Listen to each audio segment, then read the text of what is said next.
And global affairs analyst Dayo Fagbolu joins me via Skype in Lagos for a deeper look at this development. Good to have you join us, Dayo Fagbolu. Now, let's get your reaction to this. This is quite unprecedented. What do you make of this sentence for former president of France, Nicolas Sarkozy?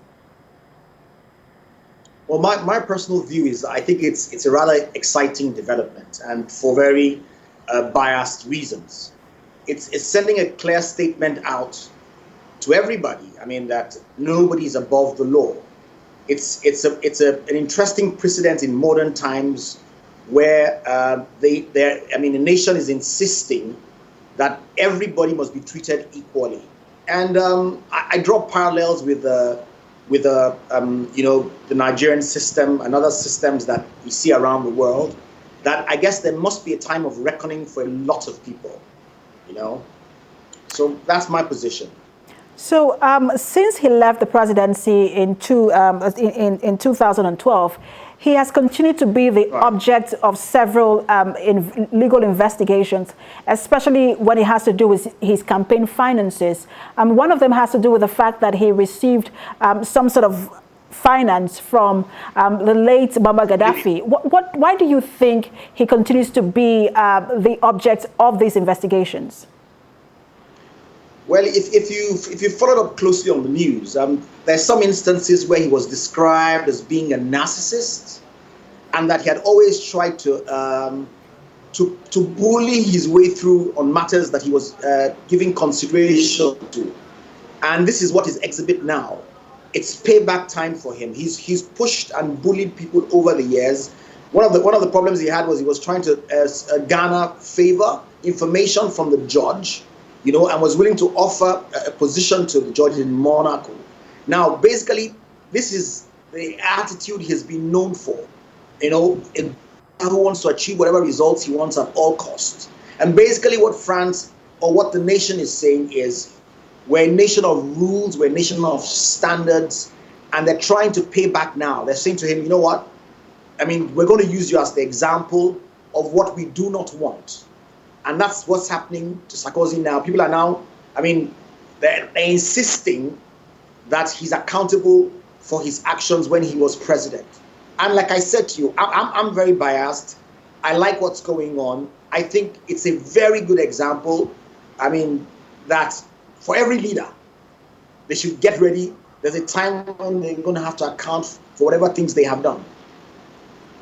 All right, so let's look at the fact that he was a one-term president. He tried to make a political comeback in 2017. That failed. He's still very popular in the right-wing circle. But what do you think that these judgment would do, the impact it will have, rather, on his political career and just probably his desire to come back as president? Well, technically, he's a convict now. Of course, he's appealing.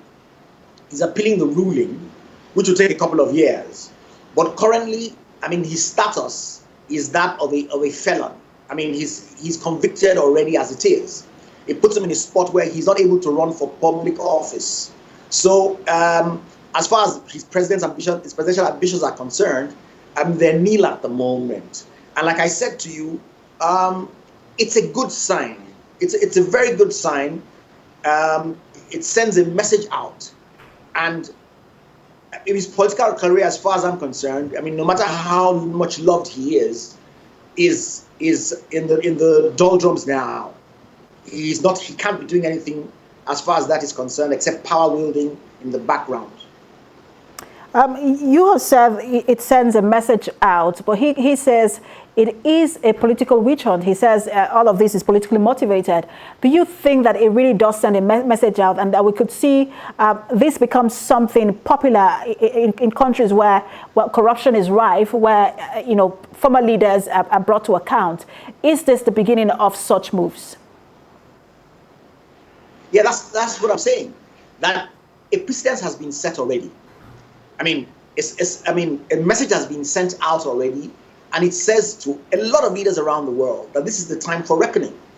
For Africans, usually you find out that they're always complaining about the fact that it's African leaders that are being tried at the World Court and at similar courts around the world.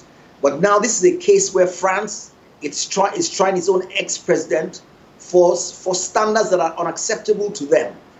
Just allow me to jump in quickly. Sorry to interrupt you. I just want to quickly jump in, because you said that this is the beginning of a reckoning. Is it not just for France? Because there are countries where you do not have strong institutions as we do in France. So is this really the beginning of reckoning?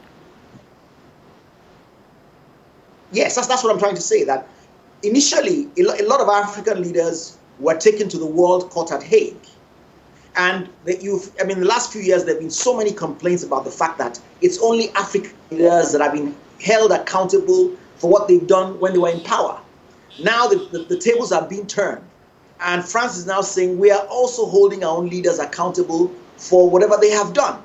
And I think it's the beginning of a new dawn. They're saying from now on, it's everybody. It's not African leaders alone. It's not Asian leaders alone. It's the whole world that will be held accountable for whatever actions they take. And that's why I'm saying, and agreeing with you, that this is an exciting precedent for us. It's sending out a message. I mean, if you're a leader, take note. Take note. Things are changing. You're going to account for whatever decisions you have taken when in leadership. Make sure that you're abiding by the laws of the countries you rule in, and the international standards as well. So I think, yes, this is a good beginning, and I look forward to the results that will come out from the whole exercise. All right, we'll continue to monitor the ripple effect that this might have, and he's to appeal. We'll see how that goes. Global Affairs analyst Dayo Fagbolu, thanks for talking to us.